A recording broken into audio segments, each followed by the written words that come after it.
बोलो श्री कृष्ण भगवान की जय हो। श्री भागवत सार की जय हो। श्री भागवत सार में 741 बुढ़ापा के लिए एक भाग का संग्रह करो, लड़कों से ना मांगना पड़ जाए। 742 दुनिया स्वार्थी है तो भी जीव को ज्ञान नहीं है। जीव इतना दुष्ट है कि खोटा काम करता है किंतु उसे दुख नहीं है, पर दूसरे के लिए हुए खोटे काम से उसे दुख है। वह स्वयं तो खोटा काम करे और अच्छा माना जाए, ऐसी उसकी इच्छा है। बच्चों, एक काम पहला, आप अपने बुढ़ापा के वास्ते थोड़ा मोड़ा जरूर रखो, क्योंकि बुढ़ापा में पैसे की जरूरत हो तो आपको हाथ ना पसारना पड़े। थोड़ा संग्रह जरूर करो। अगर आपकी इच्छा होता है दान पुण्य करने की तो आप के पास है तो आप तुरंत दान पुण्य करोगे, नहीं तो बहू बेटा से मांगोगे तो यही कहेंगे कि ये है वो है फलाना है ढिकमा है, आपको नहीं मिलेगा।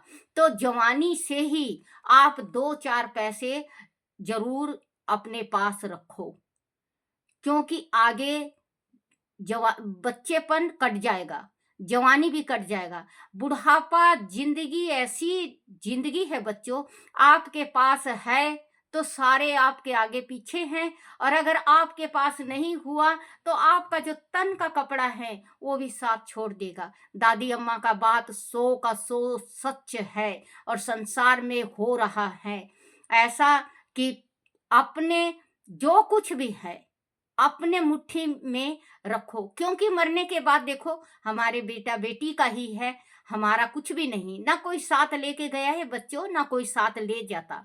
लेकिन जब तक आप जी रहे हो आप इतनी बड़ी गलती मत करना कि आप अपना जायदाद जमीन अपने बच्चों के नाम करवा दो, नहीं तो बुढ़ापा में वो दुर्गति होगा कि कुत्ता खाना खीर। आप मेरी बात का गांठ बना लेना, और ये 100% सच है।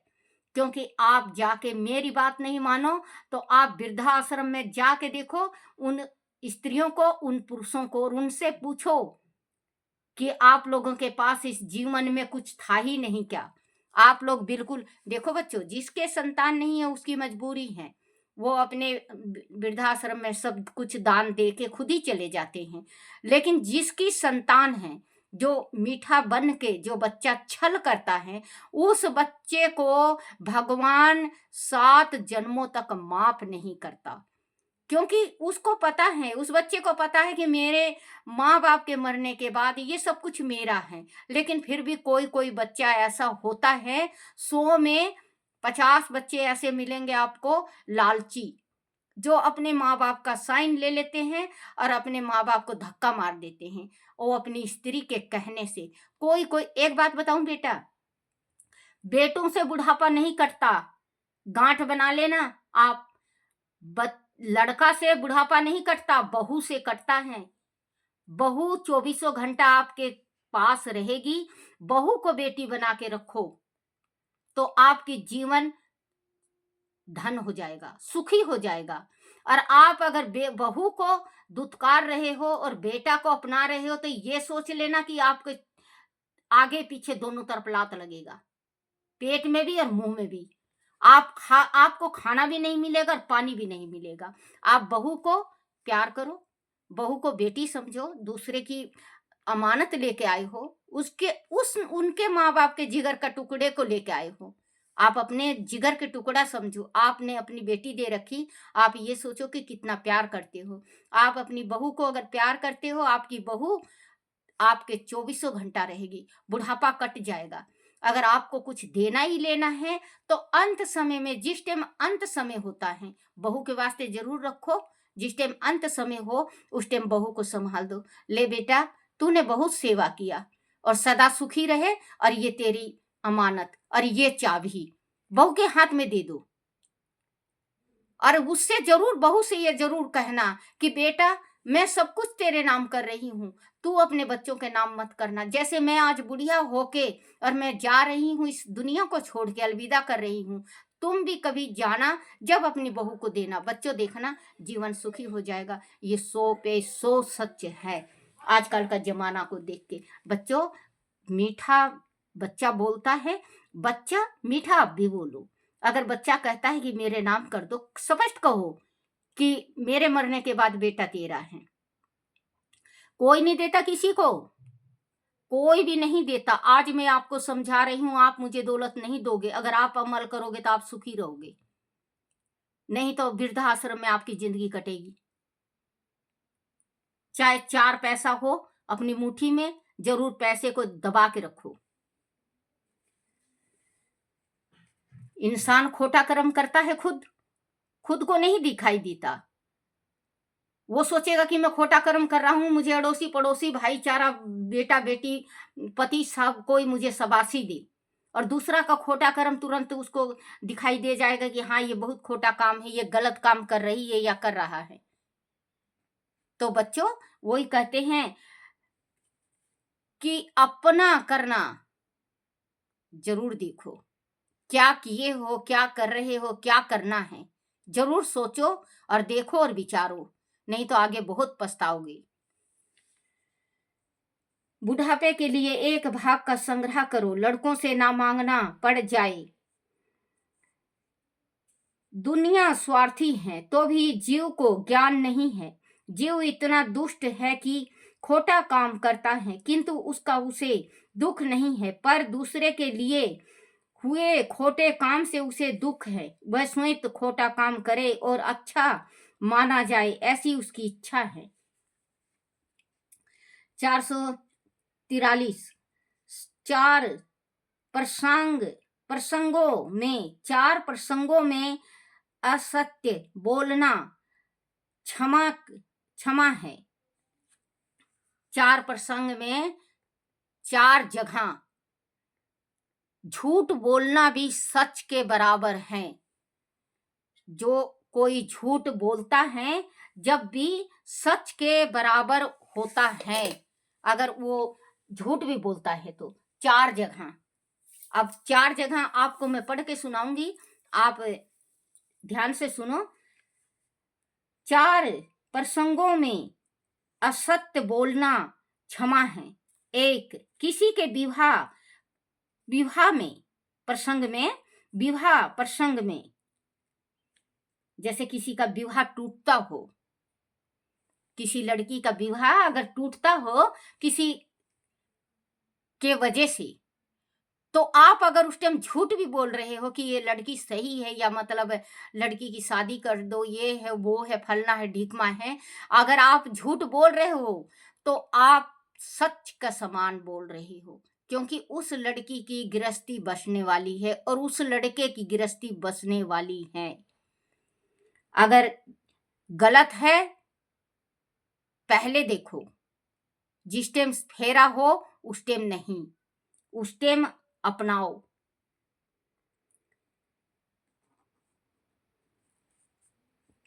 2, स्त्रियों को बात करने के प्रसंग में, अगर स्त्री आपस में बात करती हैं और घर में सास गुस्सा हो जाती है कि कहाँ गई बहू, ये है वो है फलना है ढुकमा है, अगर उस टाइम थोड़ा सा झूठ भी बोल दी अपनी स्त्री के वास्ते, वो झूठ नहीं होगा।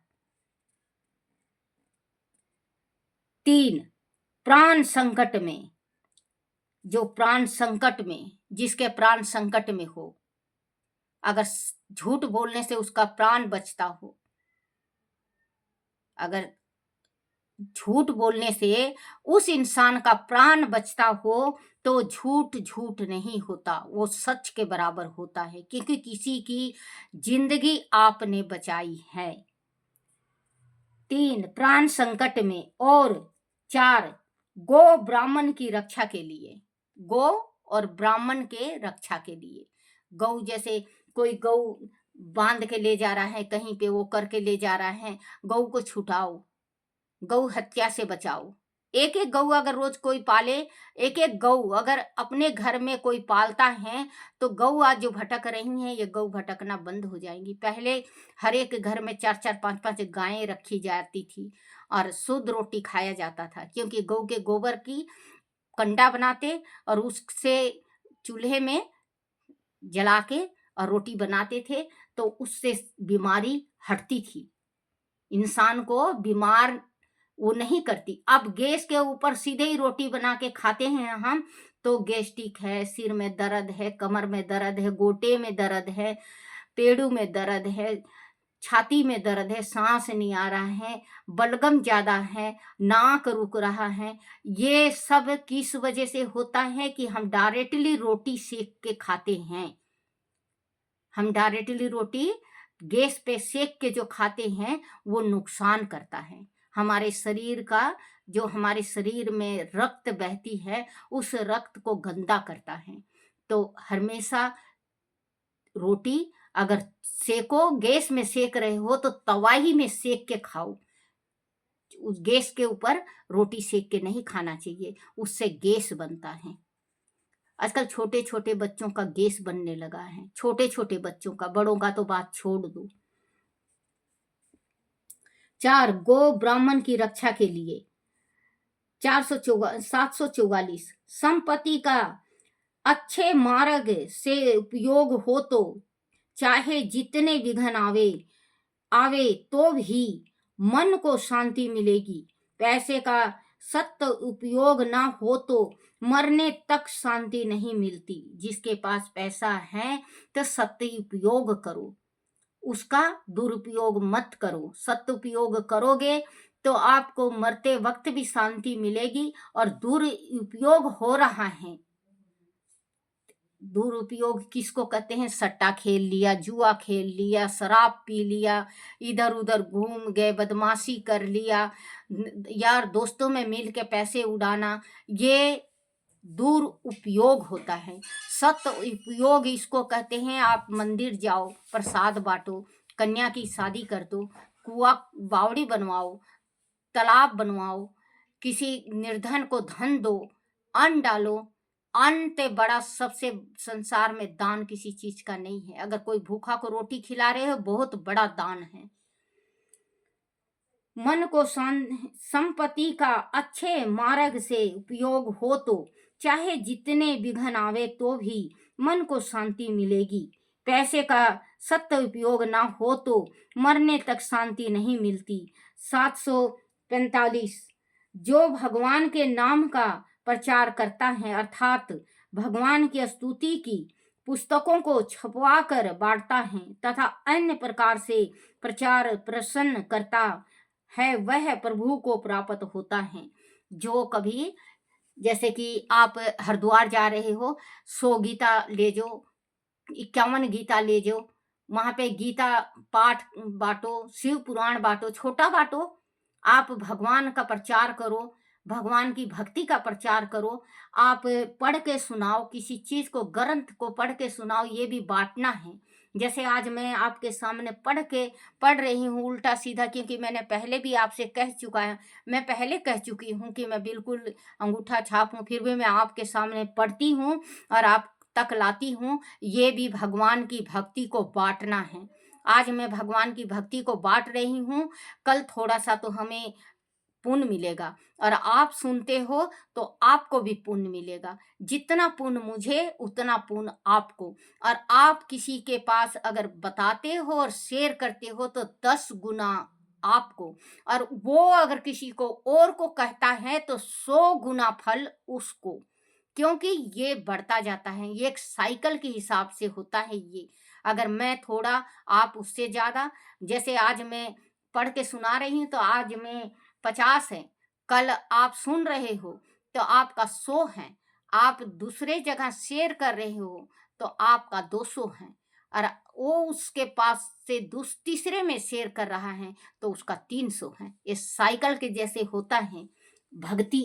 जितना भक्ति का प्रचार करोगे उतना ही भगवान कृपा बरसाते हैं, कृपा करते हैं, सुख शांति देते हैं, हमारे मन को शुद्ध रखते हैं, साफ रखते हैं, पवित्र रखते हैं। जो भगवान के नाम का प्रचार करता है, अर्थात भगवान की स्तुतियों की पुस्तकों को छपवा कर बांटता है तथा अन्य प्रकार से प्रसार करता है, वह प्रभु को प्राप्त होता है। 746 तारो तारो कहे, तारो तारो कहे, उसे भगवान तारता है। हर समय ऐसी प्रार्थना करो।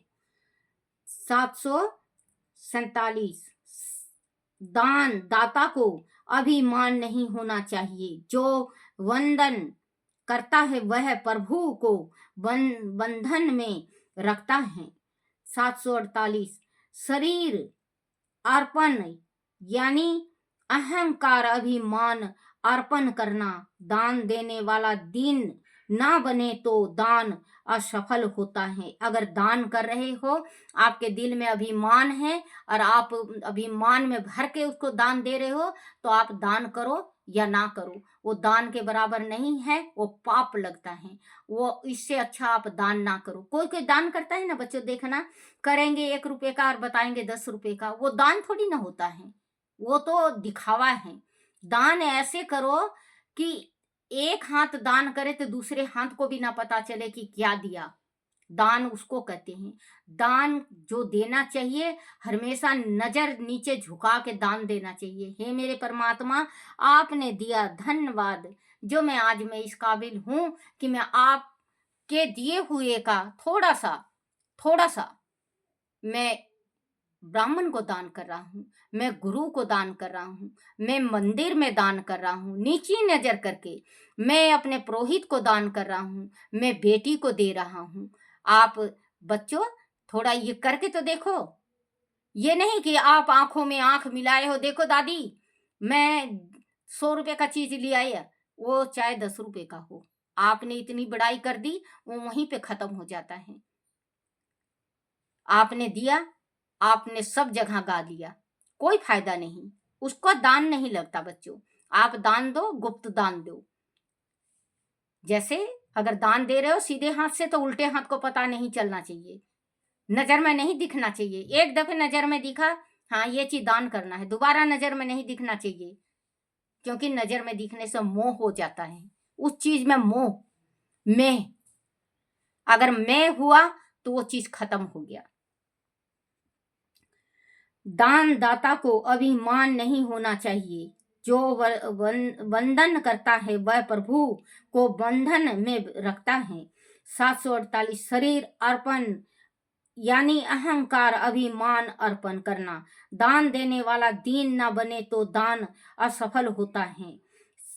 749 बलवान ही भगवान के मार्ग पर जा सकता है, किंतु बलवान कौन है? जो तीसरी शत्रुओं काम क्रोध लोभ मद मत्सर और सके वह मार सके वह जो इन चारों को मार सकता है, वही जा सकता है।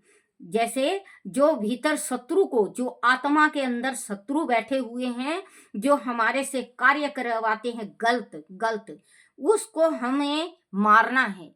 वो मारे बिना नहीं अब भगवान के तक पहुंचता। भगवान के तक अगर पहुंचना हो तो भीतरी शत्रु काम क्रोध, देखना बच्चों, काम क्रोध लोभ मद मत्सर और मार सके वह है जो मार सके।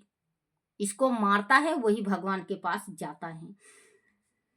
750 जो सदाचारी एवं पवित्र जीव बिताता है, उसके वहां भगवान भिक्षा मांगने आते हैं। भगवान 3 वस्तु मांगते हैं, तन मन धन, ये तीनों समर्पित करना चाहिए, तभी भगवान के कृपा पात्र बनोगे। जीवन ब्रह्म का मिलन होगा, उन्हीं को देना है बलि के समान। जो अर्पण करेगा भगवान उसी के द्वारपाल बनेंगे। बोलो श्री कृष्ण भगवान की जय हो। श्री कृष्ण गोविंद हरे मुरारी, हे नाथ नारायण वासुदेवाय। हरिवंश पुराण की जय। हरिवंश पुराण में डिम्बल का वध, वासुदेव और उग्रसेन बुद्ध, वासुदेव और उग्रसेन वृद्ध होते हुए भी अति उत्सव और वीरता सहित डिम्बदैत्य से लड़े। महावीर कृतवर्मा का सहयोग उनका बल बढ़ाया हुआ था, किंतु कृतवर्मा को अक्रूर आदि की सहायता के लिए मोर्चा बदलना पड़ा। तब वासुदेव और उग्रसेन की वृद्धावस्था के कारण महाबली डिम्बक अंतकपूर्ण श्री कृष्ण गोविंद हरे मुरारी, हे नाथ नारायण वासुदेवाय। बोलो श्री कृष्ण भगवान की जय हो। हंस का वध और डिम्बक का मरण। हंस और डिम्बक ने अपनी सेनाओं सहित रात्रि में ही मोर्चा बदल लिया और पुष्कर क्षेत्र की छोड़कर गोवर्धन पर चले गए। प्रत होते बोलो श्री कृष्ण भगवान की जय हो। कुंडोदर तथा विरूपक्ष की पराजय। दोनों भूतेश्वर अपने अपने भयंकर त्रिशूल के साथ कृष्ण से उलझे हुए थे। उन तीनों में भीष्म युद्ध हुआ। कृष्ण ने उन दोनों को और उन दोनों ने कृष्ण को घायल किया। तब श्री कृष्ण ने बारी बारी से उन दोनों को उठाकर हवा में घुमाते हुए खिलौने की भांति कैलाश पर्वत पर फेंक दिया। वह दोनों कृष्ण के इस अद्भुत कर्म पर विस्मय करते हुए उन्हें शिव के समान ही पराक्रमी, तेज छवि, शक्ति संपन्न तथा वीरवान समझकर कैलाश से ही प्रणाम करने लगे और फिर भय तथा आदर के कारण पुनः रण क्षेत्र में लौटकर नहीं आए। तब कृष्ण हंस से और बलराम डिम्बक से जा उलझे। उन चारों में अत्यंत घमासान युद्ध हुआ और वह एक दूसरे को विभिन्न प्रकार से आहत करने लगे। हंस द्वारा साल के स्तंभ के आकार का एक बाण अपने ललाट पर खाकर कृष्ण कुपित हो गए। तब उन्होंने दारुक के स्थान पर सात्विक को अपना सारथी बनाया और अभिमंत्रित किए हुए आग्नेय शस्त्र से हंस को निशाना बनाया। हंस ने वारुण शस्त्र से उसे रोका और वायवान शस्त्र से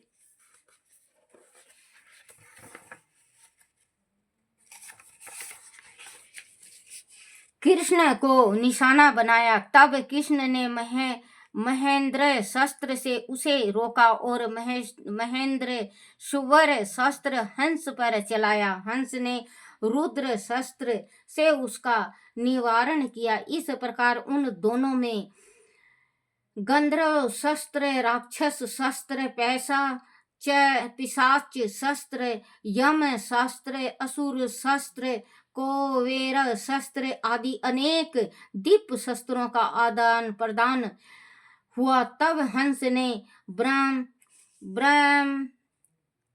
शस्त्र, महाशिरा शस्त्र चलाया, जिसे कृष्ण ने वैष्णव शस्त्र से निष्क्रिय कर दिया। पुनः दूसरा वैष्णव शस्त्र धनुष पर चढ़ा या तो शिव द्वारा दिए समस्त दिव्य शस्त्रों के समाप्त हो जाने पर उन्हें भयंकर अस्त्र को देखकर घबराकर यमुना में कालिये हिद, जहाँ कालिया नाग का कृष्ण ने मथन किया था, मैं कूद पड़ा। तब कृष्ण ने भी वहां कूद कर उसे एक प्रचंड लात मारी और बाहर निकाल आए।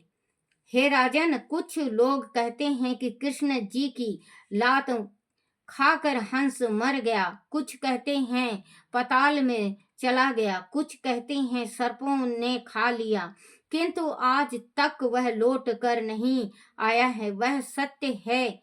डिम्बक ने जब अपने भाई का यह अंत देखा तो वह बलराम से युद्ध करना छोड़ यमुना की ओर भगा और कालिया दहल दहल में प्रविष्ट हो गया। तब भाई के वहां से ना मिलने पर पुन बाहर आकर व्याकुलता पूर्वक कृष्ण से पूछा, मेरा भाई कहाँ गया? कृष्ण ने हंस कर कहा, जाओ यमुना से पूछो। तब वह पुनः हद में जा घुसा, किंतु असफल होकर बाहर निकल आया। तब भाई के दुख में अपनी जीभ पकड़ कर कंठ से उखाड़ उखाड़ा डिम्बक ने आत्म हत्या कर ली। इस प्रकार वह दोनों भाई नष्ट हो गए।